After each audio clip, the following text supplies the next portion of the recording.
Surya Sayyidi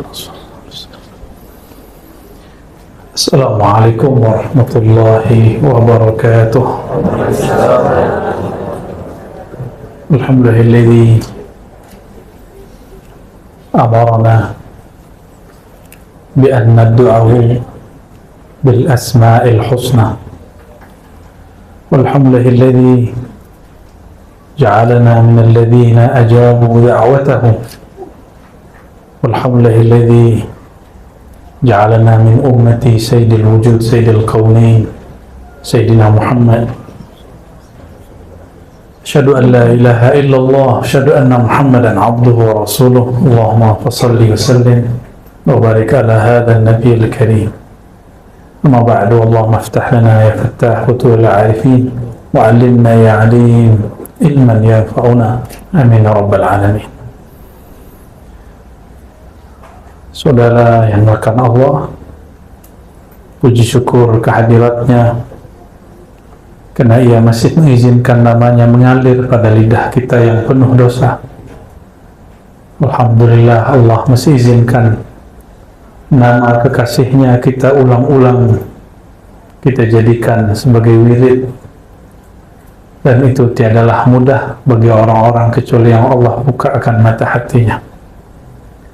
Maka tiadalah yang diangkat di muka bumi ini kecuali orang yang menyebut namanya, orang yang mencintai namanya, orang yang mewarisi ilmunya. Itulah makna dari surat Alam Nashrah, wa rafa'na laka dzikrak. Dan kami mengangkat bagi engkau, hai Muhammad, zikraka. Zikraka secara harfiah berarti sebutanmu, namamu. Maka bagi ahli ma'rifat yang mengerti dan menjama' antara ilmu yang zahir dan batin, syariat dan hakikat, mereka memaknai zikraka, maka di situ ada zakiruka, orang yang menyebut-nyebutmu juga diangkat. Zakiruka juga bermakna al-arif bika, orang yang kenal kepada engkau juga diangkat. Maka jika bersolawat, berceramah, berdakwah, jangan berniat viral, jadi orang yang populer, ya, famous, ya, masyhur. Nah, niat kita hanya karena Allah membesarkan, meninggikan, mempopulerkan nama baginda SAW, maka kita pun mengatakan, ya Rabb, arfa' dzikra habibana, dzikra habibina kama rafa'tahu. Sebagaimana engkau mengangkat namanya, kami pun mengangkat namanya. Maka siapa yang menyebut-nyebut namanya, dia pun ikut terangkat. Darjah dia pun ikut terangkat. Semoga yang hadir malam ini, terutama sahibul bait, batin Umi Zaidah, ya, Aidah. Semoga beliau dan keluarga dan yang berhadir semua Allah tambahkan nurullah, nur Muhammad SAW. Ini mulailah zaman orang mengingkari kajian nur Muhammad SAW. Padahal jika tuan-puan baca, semua kitab maulid dimulai dengan nur Muhammad SAW. Betul tak? Semua kitab maulid isinya nur Muhammad SAW. Tapi muncullah ada orang mengatakan kajian Nur Muhammad itu kajian daripada pengaruh Kristiani kepada Muslim. Ada juga mufti sinilah, ya, saya tidak tahu negara bagian mana lah itu. Dia kata Nur Muhammad itu ajaran Majusi yang masuk ke dalam Islam. Ya salam, mufti, ya salam. Istafti qalbak qabla an tufti linnas. Minta fatwa dulu ke dalam qalbu sebelum kita memfatwa satu hal. Kita tidak akan mengancam dia dengan ancaman-ancaman kesesatan. Kita cuma uzakiruhu, mengingatkan dia bahwa sadah kibar ulama, ya, ulama-ulama besar sedari dulu, mereka biasa memulai kajian dengan Nur Muhammad sallallahu alaihi wasallam.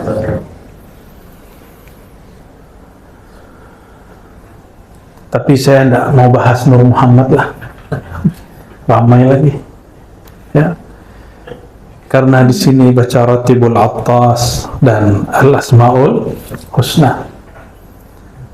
Saya ambil bagian Al-Asmaul Husna. Kalau Ratibul Attas mungkin para sahabat yang berhak membahasnya, walaupun kita memiliki sanad dan ijazahnya.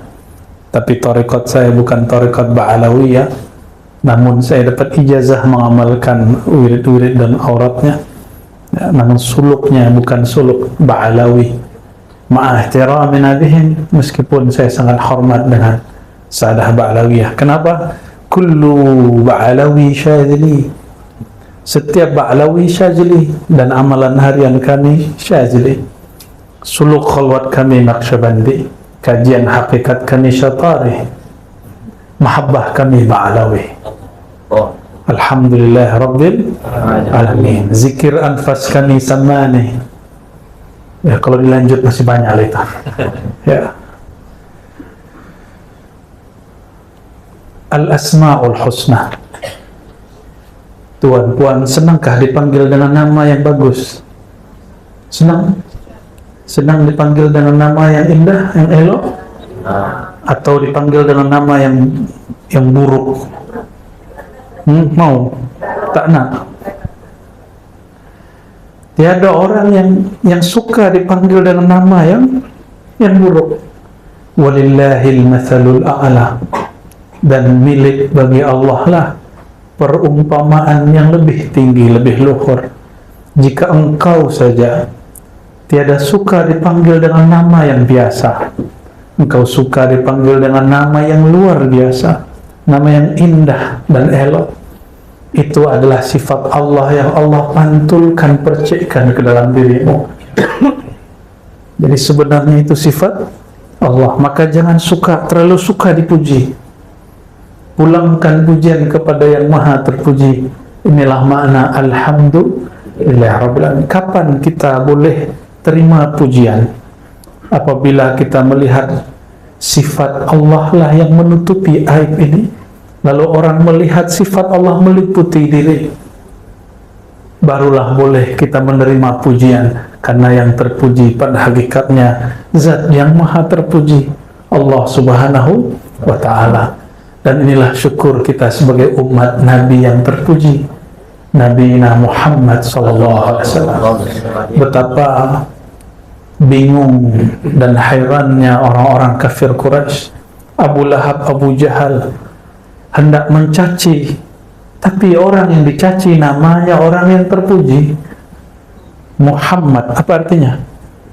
Orang yang terpuji. Bagaimana mungkin orang yang sangat terpuji dicaci maki? Oleh karenanya mereka tidak berhasil mencaci maki Sayyidina Muhammad SAW.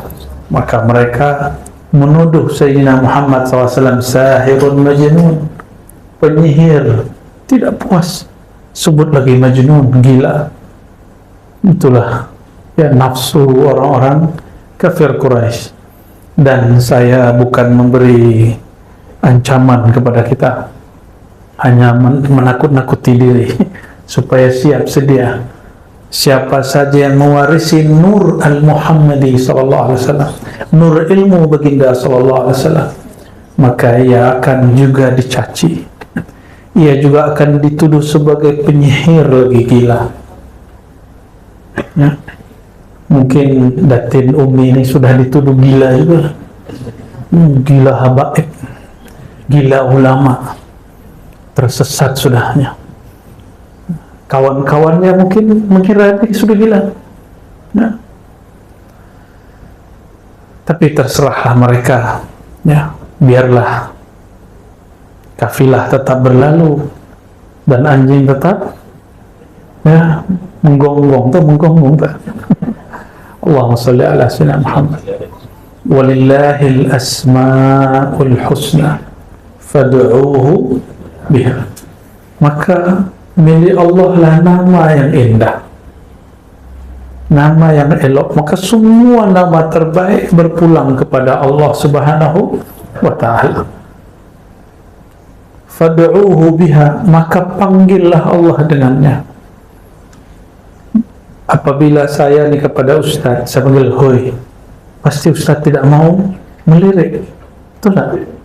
Hei, pasti tidak mau melirik, karena Ustaz punya nama, punya gelar.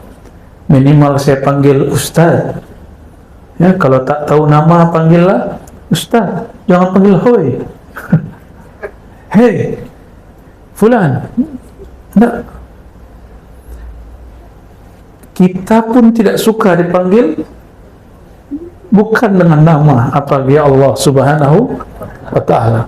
Tapi baiknya Allah itu, Ia menyimpan namanya bahkan dalam satu huruf.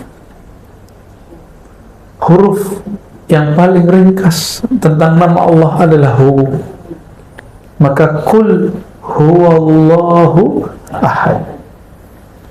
Biasanya apabila kita menyebut dia dalam bahasa Melayu lain dengan huwa dalam bahasa Arab. Karena dia dalam bahasa Melayu khusus untuk orang ketiga, orang yang gaib, orang yang hari ini sahabat kita tidak hadir, lalu kita sebut dia. Betul tak? Tapi kalau menyebut Allahu, itu menunjukkan tanzih, mensucikan Allah dari semua fikiran-fikiran. Maka maknahu mencakup semua sifat 20. Orang kalau faham belajar sifat 20, ada di sini majelis kajian sifat 20, wajib ada. Kita Ahlus Sunnah wal Jamaah, salah satu simbol kita adalah mengkaji sifat Allah yang 20. Bukanlah Allah itu bersifat hanya 20, tapi karena akal ini terbatas, ulama meringkasnya menjadi 20. Dari 20 orang akan faham bahwa sifat Allah Tabaraka wa Ta'ala tak terhingga.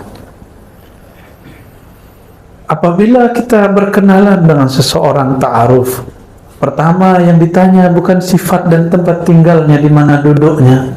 Pertama yang ditanya adalah apa namanya. Maka awal jalan makrifat mengenal Allah adalah mengenal nama Allah Subhanahu wa ta'ala. Saya lihat wiridnya sudah bagus, suaranya sangat merdu. Tinggal suara dan wiridnya diisi dengan warid. Warid itu dimulai dengan ta'lim. Innamal ilmu bita'allumi. Ilmu itu mesti diambil dari guru. Lain dengan futuh, lain dengan wahbiyah. Bukan wahabi. Wahbiyah itu pemberian bakat dari Allah. Ya, tiba-tiba malam Lailatul Qadar atau malam nisfu Sya'ban, mimpi melihat cahaya, esok hari sudah mampu urut orang. Nah, itu namanya wahabiyah. Apa namanya? Atau tiba-tiba habis selesai wirid zikir, tertidur, melihat singa masuk ke badannya. Bangun tidur, dia mampu silat singa. Itu wahabiyah. Tapi hati-hati, wahabiyah tidak selalu mutlak langsung dari Allah. Siapa tahu dari jin, dari khadam-khadam. Maka kita mesti berhati-hati. Dan cara menetralkannya, membersihkannya, cukup dengan kalimat tauhid, la ilaha illallah. Orang yang kuat baca la ilaha illallah, Allah bersihkan dia dari ilmu-ilmu jahat. Dan coba tuan puan perhatikan di dalam Al-Quran, lafaz la ilaha illallah, seingat saya hanya ada 2, 4 atau 2, saya lupa, nanti tolong diingatkan. Seingat saya hanya 2 atau 4. Selebihnya lebih dari 20 ayat menyebut Allahu la ilaha illahu. Kadang dia guna lafaz Allah, kadang dia menyebut dirinya huwa. Maka huwa dalam bahasa Arab tidak hanya berarti dia dalam bahasa Melayu, tapi huwa ghayatut tanzih, ismun litanzih, nama untuk mensucikan Allah Ta'ala. Inilah yang tidak difahami oleh beberapa dai-dai. Ya, kita maklumi karena ilmu itu berkembang. Ya, siapa tahu nanti dia merevisi kata-katanya yang mengatakan zikir dengan hu bid'ah. Nah, sudah ada di Malaysia yang bercakap begitu. Sudah ada fatwa begitu. Ya salam. Siapa yang tak kenal dengan Imam Izzuddin bin Abi Salah? Imam Fakhruddin Ar-Razi. Buka Fakhruddin Ar-Razi. Kalau yang di depan Ar-Razi. Ini Imam Fakhruddin Ar-Razi. Imam Fakhruddin Ar-Razi, beliau wafat lebih kurang 606 Hijriah. Sekarang sudah berapa? 1446. Sudah berapa abad? Satu abad 100 tahun. Sudah berapa abad? Lama gitu ya. 14 kurang 6 berapa? 8 abad, 800 tahun lebih yang lalu. Beliau telah tulis di jilid pertama daripada tafsir Mafatihul Ghaib Imam Ar-Razi. Beliau menyinggung banyak sekali rahasia daripada nama Hu. Mana orang yang katanya pintar, cerdas, kenapa tidak membaca kitab ini? Ya, jadi Hu itu nama. Oleh karenanya Imam Ahlus Sunnah yang bernama Abdul Qahir Al-Baghdadi, boleh diulang namanya?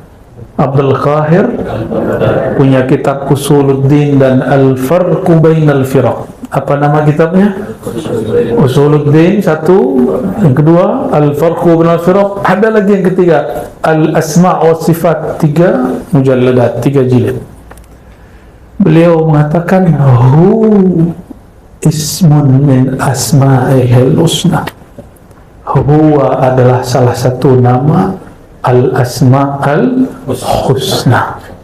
Ya, maka kalau kita zikir nas'aluka ya man huwa Allahu la ilaha illa hu. Imam Abul Hasan Syazili, guru daripada Imam Izzuddin Abi Salam, imam mujtahid di zamannya, tapi tidak keluar dari mazhab Syafi'i, tapi dia punya pandangan yang lain dengan Imam Syafi'i untuk beberapa hal. Beliau punya guru Imam Syazili yang punya Hizib Bahar, ya, salah satu hizib yang saya suka dan kami di Ribat pagi petang mengamalkan wirid asas, astagfirullah 100, la ilaha illallah 100, salawat 100, subhanallah 100, itu di hati beliau. Imam Syazili, salah satu doa asma al-ismul a'azam, nama yang agung yang jika kita memohon dengan nama itu adalah Hu. Maka beliau berdoa, ya Hu, ya Hu, wahai yang menyebut dirinya Huwa. Waw itu waw zaidah, pada dasarnya hanya Hu. Waw itu tambahan dalam bahasa Arab. Jadi al-aslu fihi Hu, bila waw. Ada Hu tanpa nyebut waw. Kul huwa, huwa Allah, karena dia disambung maka dibaca huwa Allah. Tapi jika dia diwakafkan Allahu la ilaha illahu, betul tak? Itu cara bacanya. Sahih? Ada matnya, ya? Maka apabila tuan-puan ambil talqin zikir dari ahlinya, salah satu talqin zikir itulah talqin zikir dengan surat Qul huwallahu ahad. Qul hu Allah. Jika dilakukan dengan teknik yang benar, kaifiat yang sahih, dia akan membuat wajilat qulubuhum. Jika disebut namanya, bergetarlah hati. Ya, jika disebut nama Allah, bergetar hati. Tapi kalau menyebutnya belum tahu caranya, maka hati tiada bergetar. Ya, maka pelajari ilmu ini dari ahlinya, jangan dari YouTube. Ya, pelajari dari siapa? Fas'alu ahla dzikri in kuntum la ta'lamun. Tapi ingat, tidak semua dokter itu spesialis. Maka tidak semua dai ustadz menguasai ilmu talqin. Banyaklah orang mentalkin dan memberi ijazah, tapi sedikitlah orang yang punya sir daripada la ilaha illallah. Ambil dari ahli sir, ahli zikir, insyaallah nur Allah akan hidup di dalam kalbu kita. Insya orang nur Allah hidup di kalbunya, maka sebesar apapun dosanya tidak akan membuat dia putus asa untuk pulang kepada Allah, karena dia tahu ini yang kami kaji tadi pagi ya, tapi karena memang tidak ada live ya. Apa itu? Was-was syaitan dan terjerumusnya seorang hamba dalam maksiat itu adalah jalan bagi salik untuk kembali kepada Allah. Maka min alamati, di antara husulit taubah, terbitnya nur taubat pada diri seorang hamba, si hamba dimunculkan rasa dia bersalah di hatinya, rasa dia berdosa di hatinya. Coba perhatikan, Sayyidina Muhammad SAW berdosakah? Ada dosa Nabi Muhammad SAW? Tuhan, hari ini ada dosa? Matanya berdosa? Lidahnya kalau usah pandang orang, pandang diri kita ya, kolbunya hari ini dosa nggak? Kita tidak usah memandang siapapun, pandanglah diri ini penuh dengan dosa. Dosa itu kotoran. Senangkah sedihkah tuan puan memandang orang yang pada tubuhnya, badannya, wajahnya ada kotoran? Nah, apalagi Allah Subhanahu wa ta'ala. Allah memandang kepada wajah kalbu. Apabila mata ini berdosa, kalbu langsung hitam, dan Allah tidak suka kalbu yang hitam. Tapi itu dosa zahir, mendengar aib orang ya, membicarakan aib orang, itu dosa zahir. Ada dosa yang tersembunyi. Adakah rasa mohon maaf hari ini diri kita merasa lebih soleh daripada orang lain? Ada? Merasa diri ini lebih alim dari orang lain? Ada rasa itu? Ada merasa diri ini lebih berilmu daripada orang yang duduk di kiri kanan kita? Ada rasa itu? Jika itu ada, ya Tuhan pun jawab di hatilah. Jika itu ada, itu dosa lebih besar dari dosa memandang yang haram. Hari ini kawan kita, sahabat kita mendapat rezeki dari Allah. Ada rezeki materi, uang kah, duit kah? Ada rezeki imateri, ya, mungkin populariti, mungkin dia disukai orang, dipuji orang, mungkin dia dapat ilmu. Ini rezeki juga. Maka setiap orang yang dapat rezeki pasti ada yang iri dan dengki. Adakah kita hari ini iri dengki kepada seseorang? Iri dengki itu menginginkan dapat nikmat yang Allah berikan kepada sahabat kita, saudara kita, dan kita ingin dia tidak dapat. Itu namanya iri dengki. Tapi ada iri yang positif. Kita menginginkan nikmat yang didapat saudara kita, tapi dia tetap mendapat nikmat tanpa perlu dia hancur dan binasa. Nah, itu boleh. Ya. Maka dosa itu ada dua, dosa zahir, dosa batin. Tahukah saudara yang pertama kali iri dengki siapa? Iblis. Yang pertama kali sombong siapa? Iblis. Maka siapa yang merasa dirinya lebih, siapa yang iri dengki kepada orang, dia sedang mengambil sifat-sifat iblis. Dan ini wajib kita bertobat padanya. Maka apabila setiap Bani Adam memang berdosa, namun tidak semua Bani Adam merasa berdosa. Sayyidina Muhammad SAW dan semua para nabi berdosakah? Nabi Muhammad punya dosa kah? Betul. Betul, sahih. Ya. Kecuali Ibnu Taimiyah, Imam Salafi Wahabi, mengatakan para nabi berdosa dosa kecil.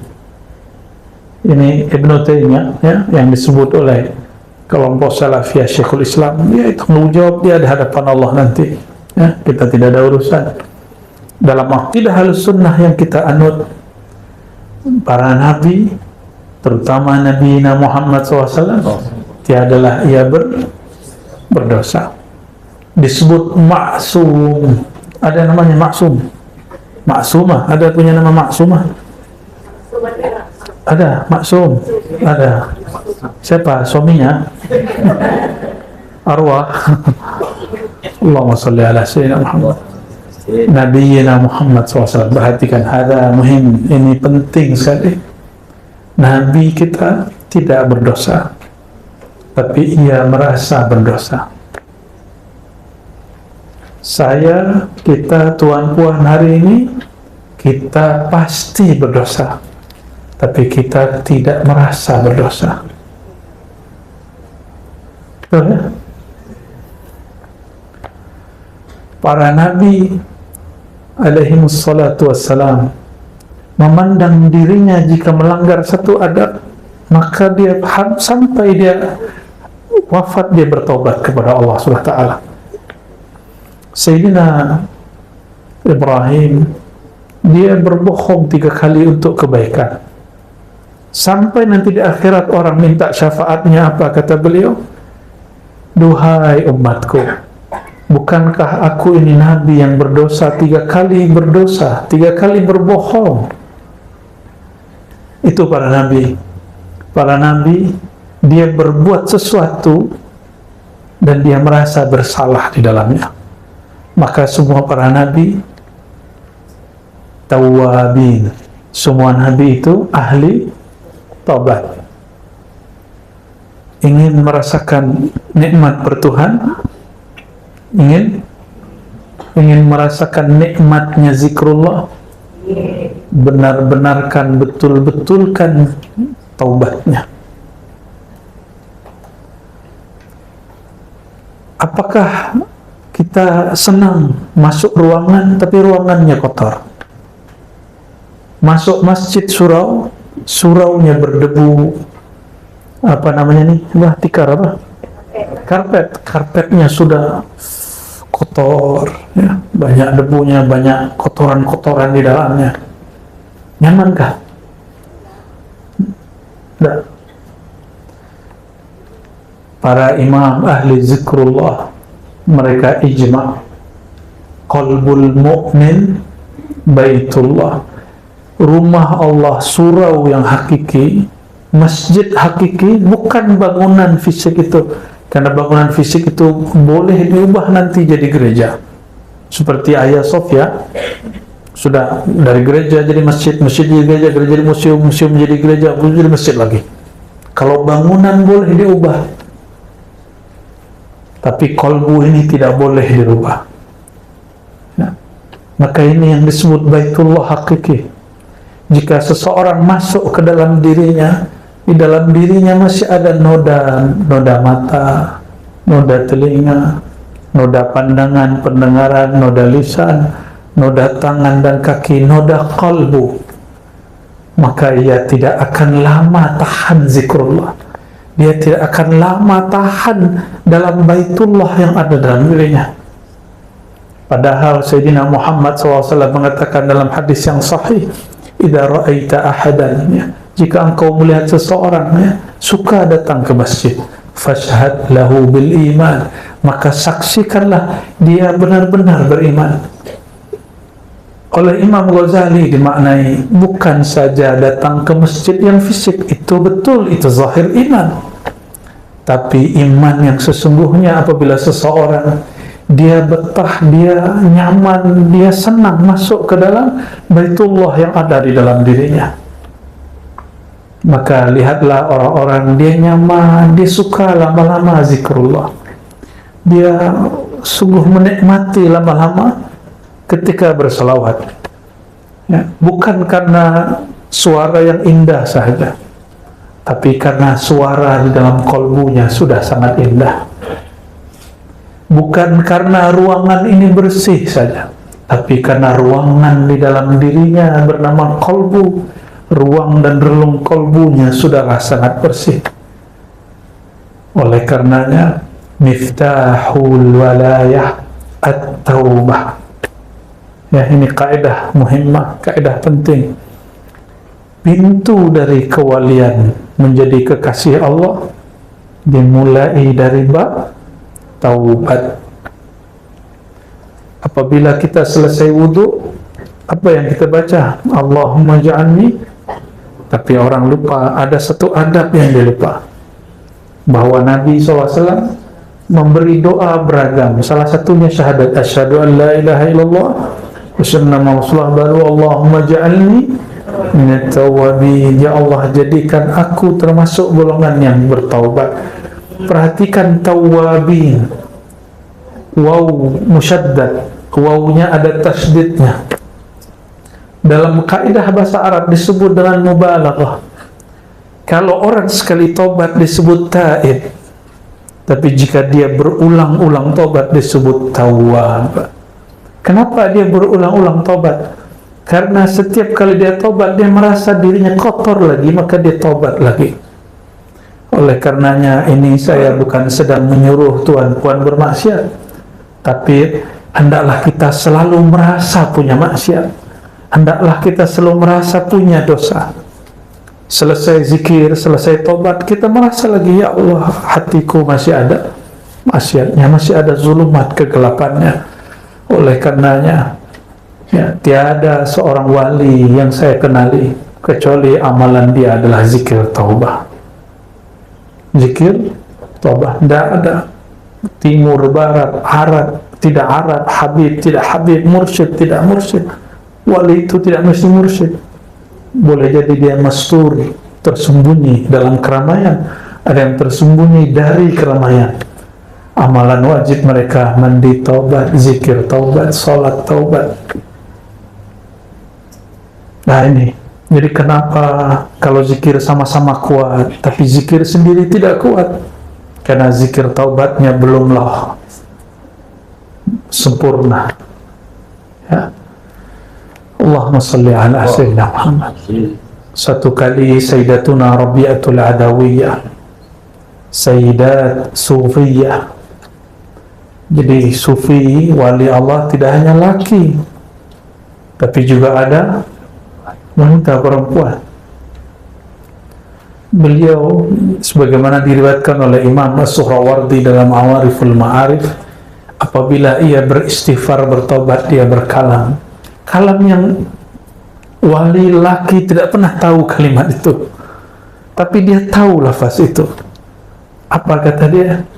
Astaghfirullah fi istighfari. Aku mohon ampun kepada Allah, aku memohon maaf kepada Allah. Kenapa? Karena istighfarku tidak sungguh-sungguh. Orang jika sungguh-sungguh beristighfar, air matanya mengalir. Atau fi qalbihi an-nadam, di kolbunya ada rasa dia menyesal. Tapi selama ini kita istighfar baru menghitung Allah, ya, belum ada rasa yang ditumbuhkan, belum ada penyesalan yang dirasakan. Padahal Sayyidina Muhammad SAW mengatakan an-nadamu taubah, indikator seseorang diterima taubatnya, dia ada penyesalan terhadap yang dia lakukan. Dan an-nadamu alamatuhu al-buka, salah satu ciri dari orang yang menyesal, matanya berkaca-kaca menangis. Oleh karenanya, pelajari ilmu taubat, tidak usah tinggi-tinggi ilmunya. Mau jadi kekasih Allah, baguskan taubatnya, baguskan istighfarnya.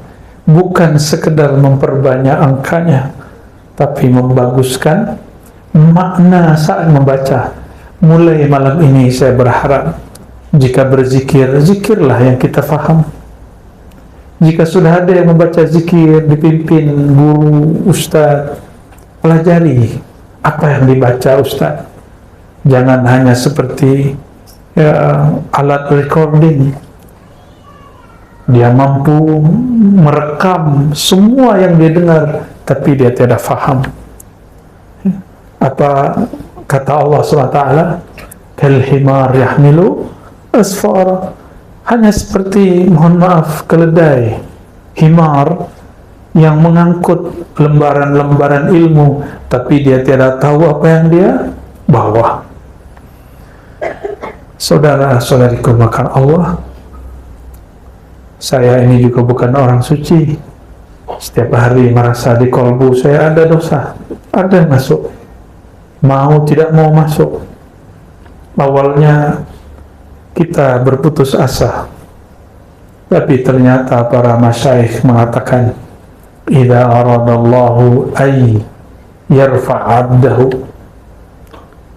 jika Allah hendak mengangkat seorang hambanya, arsala ilaihi syaitan fayuwaswisu alaihi, maka Allah Ta'ala mengirim syaitan, iblis, lalu memberi was-was kepada dirinya. Nah, ini kabar entah gembira, entah menyedihkan, ya. Ada was-waskah dalam pikiran? Seorang sahabat datang kepada baginda SAW, hadis Sahih Bukhari, ya Rasulullah, diriku was-was. Tahu was-was?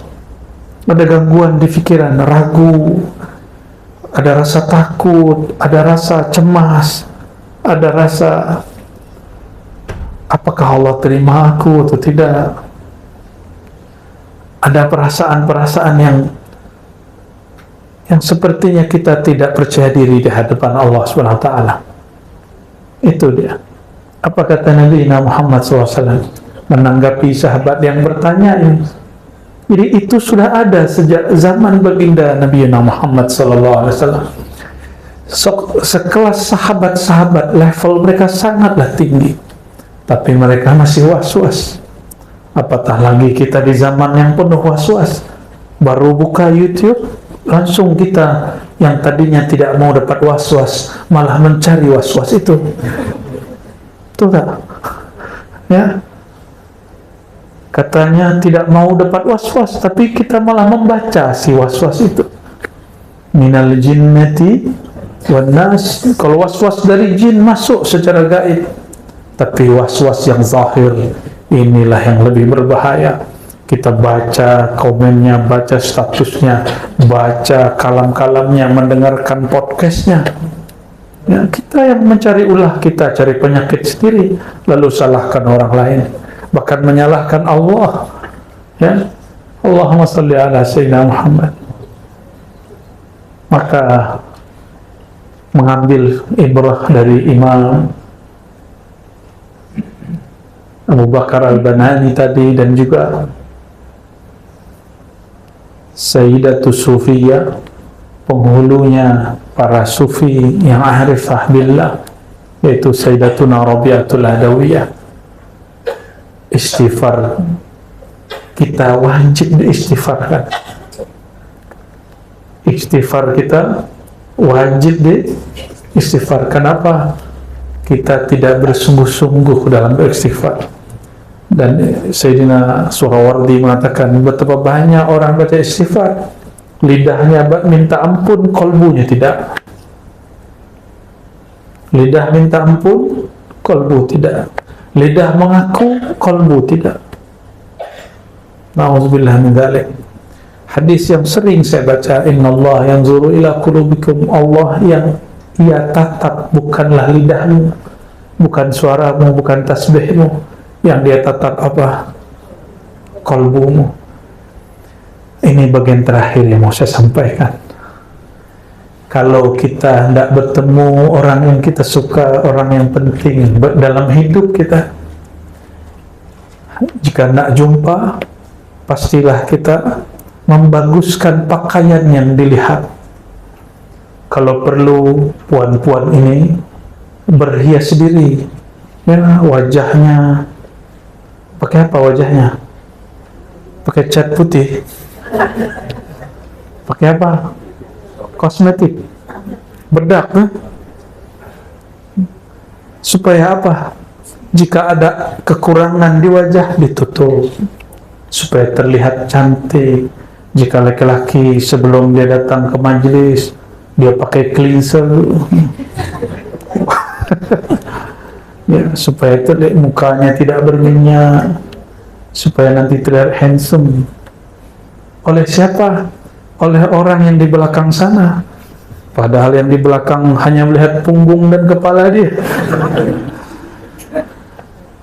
Kenapa kita hendak berhias jika nak berjumpa makhluk?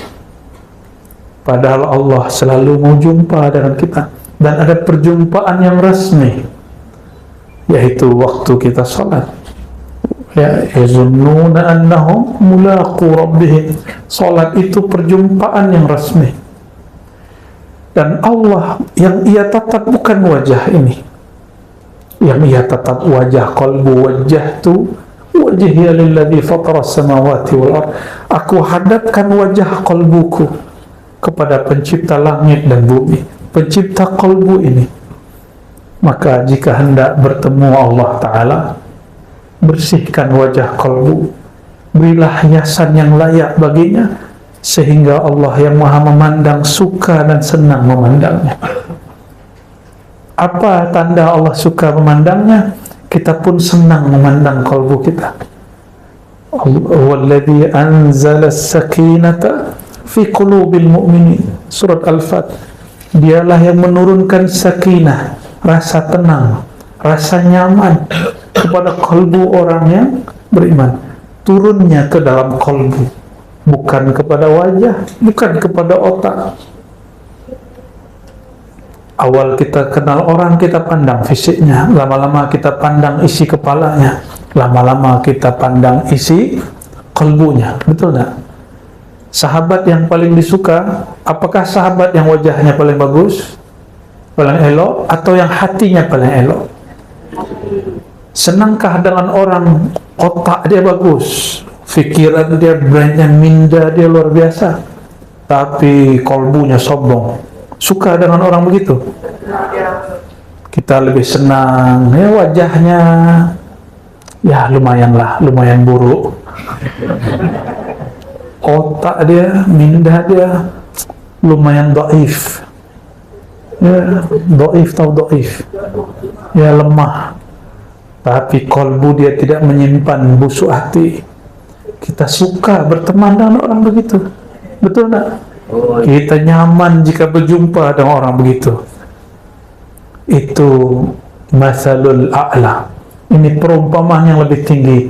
Allah lebih senang lagi kepada orang yang kalbunya tidak menyimpan busuk hati, tidak menyimpan sombong diri. Senangnya Allah memandang orang begitu. Kapan mulai konflik muncul di surga? Ketika Azazil yang kemudian diberi gelar iblis merasa dirinya lebih tinggi daripada Sayyidina Adam, dan dia iri kepada anugerah Allah kepada Sayyidina Adam, maka bermulalah konflik, bermulalah pertengkaran. Ya, jangan sampai itu terjadi. Kita punya sahabat, wajahnya senang kita melihatnya, akal fikiran minda dia juga sangatlah cerdas, IQ-nya sangatlah tinggi, qalbunya sangatlah baik. Itulah afdalul ashab, sahabat yang paling mulia. Jika dia sahabat, jika dia guru yang paling disebut al-mursyid kamil mukamil, guru yang kamil, ideal, bukan sempurna. Sempurna hanya milik Allah, ya, sangat ideal. Maka saudara-saudariku yang bukan Allah, karena Allah hanya menatap kepada wajah, kalbu, mari merias wajah kalbu. Ya, ini puan-puan ini merias wajah ini setiap hari kan? Kalbu kita cemburu. Apa kata dia? Ya Allah, hamba-Mu ini merawat wajah zahirnya setiap hari, tapi wajah yang engkau tatap dia hanya rawat sesekali saja. Wajah ini, kata ahli kecantikan, mesti dibersihkan minimal 2 kali sehari. Tahulah kita ya, pagi, petang ya, atau bangun tidur, sebelum tidur. Maka saya pun katakan minimal jika hendak membersihkan kalbu, bersihkan 2 kali sehari, sebelum bangun tidur dan sebelum tidur. Siapa yang tidur tidak membawa sifat-sifat sombong, sifat-sifat yang buruk, dia tidur fi hubbillah, dalam cintanya Allah. Itulah zikir yang sebenarnya, itulah ahli surga. Jadi jika Tuhan mau lihat ahli surga zaman ini, mudah saya kasih contohnya. Orang yang tidur tidak menyimpan penyakit hati. Siapapun orangnya, alimkah dia, jahilkah dia, maka orang itu ahlul jannah, ahli surga. Alim dia, baca kitab kuningnya Masya Allah, apalagi baca maulidnya Masya Allah, tapi sebelum tidur dia kurang senang, hatinya seuzon, dia kurang bersyukur dengan apa yang dia dapat hari ini. Tertidur itu tidak lebih baik daripada jamaahnya mungkin jahil, tapi dia tidur penuh rasa syukur dan taubat kepada Allah Subhanahu wa taala. Maka nanti sebelum tidur, nah ingat-ingat, sebelum tidur, kata Nabi Muhammad SAW, ini sunnah Nabi, ya, idza arada ahdukum ila firashihi, jika kamu hendak mau ke tempat tidurnya, falyatawadda wudu'ahu lis-salat, maka berwuduklah, bersihlah seperti dia hendak salat. Maka seorang muslim tidak mungkin dia tidur wajahnya berminyak. Nah, kenapa? Karena dia mau tidur, dia pasti bersihkan wajahnya dulu. Jadi Rasulullah SAW sangat mengerti bab berhias. Lalu setelah itu apa? Bacalah zikir-zikir yang sudah mungkin kita tahu semua. Tapi ada satu hal yang terpisah hadisnya. Janganlah tidur dalam menyimpan rasa sakit hati kepada siapapun. Ada rasa sakit hati kah kepada orang? Masih ada? Masih ada dendam? Masih? Saya lihat ini sebagian masih menyimpan dendam ini. Masih ada 1-2 lah ini. Dapat dibaca dari gores mata. So, kan tahu alam gaib tidak, ya. Kita tahu orang wajah lapar. Kenapa? Terlihat di wajahnya. Bukan berarti kita tahu alam gaib, tidak. Sayyidina siapa yang Yahudi ini namanya? Abdul Salam, ya. Seorang Yahudi yang masuk Islam. Kita tak benci Yahudi karena Yahudinya. Kita benci Yahudi yang Zionis, yang jahat kepada sesama manusia, apalagi Muslim yang sedang ada di sana. Sayyidina Abdul Salam diperintah oleh amatinya, bibinya, wahai Abdul Salam, orang cakap ada orang baik datang ke Madinah mengaku sebagai Rasulullah. Jika benar dia Rasulullah yang ada di kitab Taurat kita, maka lihatlah wajahnya, apakah wajahnya wajah orang jujur atau pembohong. Pergilah. Maka pergilah Abdul Salam kepadanya saat semua orang Madinah menyambut baginda Nabi Muhammad SAW. Maka dia tatap wajah Nabi, lalu dia pulang. Apa kata dia kepada bibinya? Wahai bibi, ma ra'aitu fihi wajhal kizib. Aku tidak melihat ada gores kebohongan, kedustaan pada wajahnya. Berarti ilmunya dan ini namanya ilmu firasah yang kemudian dikumpulkan oleh Imam Fakhruddin Ar-Razi. Itu Imam Fakhruddin Ar-Razi lagi, Imam Ar-Razi lagi, ya. Beliau kumpul satu buku judulnya Al-Firasah. ini boleh dimumarasahkan. Sayangnya yang guna ilmu ini orang China, Feng Shui. Itu ilmu firasah, itu bukan khurafat. Di Sumatera, di Jawa, itu orang tua-tua dulu ada ilmu itu, tapi dikhurafatkan oleh Wahabi. Ya, padahal ilmu itu ada. Ya. Akhirnya orang-orang hari ini mengharamkan yang tidak haram, menganggap syirik yang tidak syirik. Ya. Na'udzubillah min dzalik. Kembali kepada yang tadi, jika hendak tidur, setelah kita bersihkan yang zahir, bersihkan juga yang batin, maka sebelum tidur pegang dadanya, katakan, ya Allah, jika ada di dalam hatiku rasa benci, rasa sakit hati, rasa bermusuhan, rasa sombong, rasa semua yang buruk-buruk, tolong Engkau angkat dan hapus ya Allah. Barulah baca Bismikallahumma, coba nanti, dan hidupnya pasti bahagia. Mau tahu orang paling bahagia? Orang yang di dalam tidurnya tidak menyimpan dan tidak membawa satupun sifat-sifat yang buruk. Ya. Dan semoga Allah menulis kita fi diwanit tawabin, dalam daftar nama-nama ahli taubat. Wala yaqbiduna illa wa nahnu minhum. Dan jangan sampai kita dicabut ya Allah, ya, dan kecuali kita dalam keadaan bertobat kepada Allah Subhanahu wa ta'ala. Lebih kurang itu, ya. Semoga Allah Ta'ala menerima kita semua. Iqbalna ya tawwab, ij'alna minat tawwabin bihaqqi Sayyidina Muhammad Sayyidit Tawwabin. Astaghfiruka, nastaghfiruka fi istighfarina. Ikuti ya Allah, ya Allah, ya Allah, kami memohon ampun ya Allah, dosa mata kami ya Allah, memandang yang haram ya Allah, memandang hina orang lain ya Allah.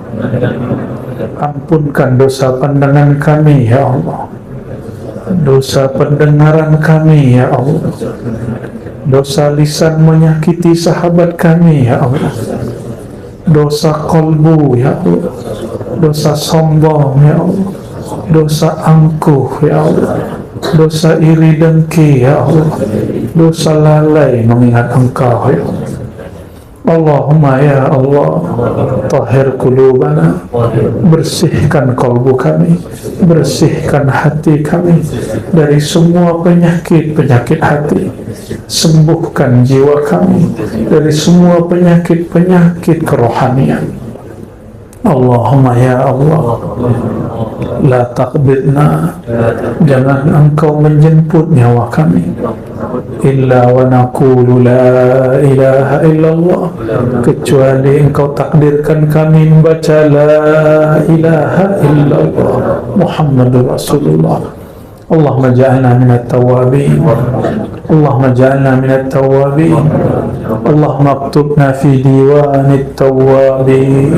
Ya Allah, terima taubat kami, terima taubat kami, dan tulislah nama kami pada daftar nama orang-orang yang bertaubat.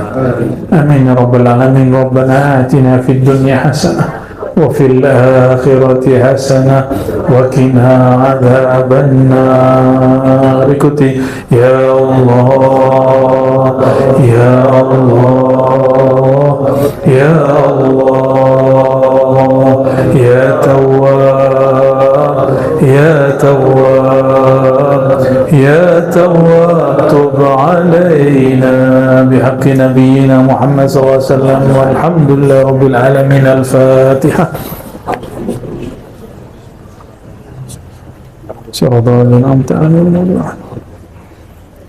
Lebih kurang itu yang dapat kami sampaikan.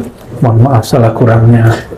Subhanakallahumma wa bihamdika, asyhadu an la ilaha illa anta, astaghfiruka wa atubu ilaik. Assalamualaikum warahmatullahi wabarakatuh.